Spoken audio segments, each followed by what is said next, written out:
Bien-aimés de la vie des saints, aujourd'hui 4 octobre, l'Église célèbre la mémoire de Saint François d'Assise, religieux, saint patron de l'Action catholique.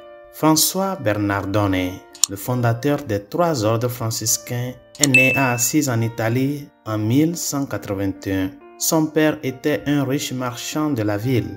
Au cours d'une année d'emprisonnement à Pérouse, en raison de sa participation en tant que chevalier à une campagne infructueuse contre cette ville, et à nouveau au cours d'une grave maladie prolongée, François a pris conscience de sa vocation à une vie de service extraordinaire à l'Église du Christ. Inspiré à l'âge de 25 ans par le passage de l'Écriture de Saint Matthieu ordonnant aux disciples d'évangéliser le monde sans possession, François a abandonné son mode de vie aisé et a commencé à vivre une vie de pauvreté radicale. Déshérité par son père, François est parti sans le sou pour épouser dans pauvreté et vivre une vie plus pauvre que les pauvres qu'il servait. Son exemple a rapidement attiré des adeptes à son mode de vie. 3 ans plus tard, en 1210, alors que ses compagnons étaient au nombre de 12, il demanda et obtint du pape Innocent III l'autorisation de mener une vie conforme à la règle du Saint-Évangile et devinrent une bande de prêcheurs itinérants du Christ dans la simplicité et l'humilité. C'est ainsi que naquirent les frères mineurs ou petits frères. D'un bout à l'autre de l'Italie, les frères appelaient le peuple à la foi et à la pénitence. Ils refusaient même la propriété corporative, le savoir humain et les prérogatives ecclésiastiques. Saint François lui-même ne devint jamais prêtre par humilité, et au début, seuls quelques-uns de ce groupe entrèrent dans les ordres.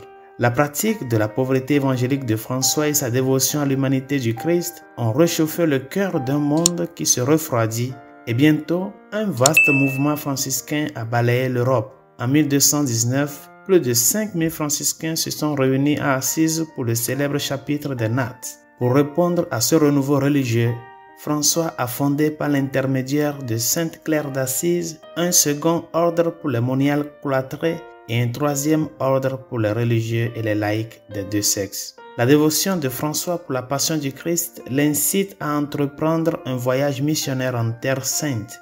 Fatigué par ses immenses efforts apostoliques, peiné par les stigmates qu'il avait reçus en 1224 et aveuglé par une maladie des yeux, François mourut au coucher du soleil le 3 octobre 1226 alors qu'il chantait le 8e verset du psaume 142. « Fais-moi sortir de prison pour que je rende grâce à ton nom ». Il a été canonisé 2 ans plus tard par le pape Grégoire IX. François d'Assise a captivé le cœur et l'imagination des hommes de toutes les confessions religieuses par son amour de Dieu et de l'homme, ainsi que de toutes les créatures de Dieu, par sa simplicité, sa franchise et sa détermination, ainsi que par les aspects lyriques de sa vie aux multiples facettes. Cependant, il était bien plus qu'un individualiste inspiré. C'était un homme doté d'une grande perspicacité et d'un grand pouvoir spirituel. Un homme dont l'amour dévorant pour le Christ et la création rachetée éclatait dans tout ce qu'il disait et faisait. Prions.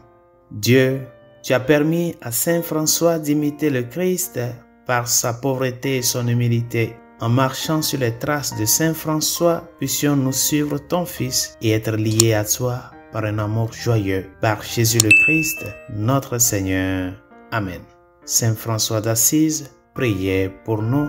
Tous les saints et saintes de Dieu, priez pour nous.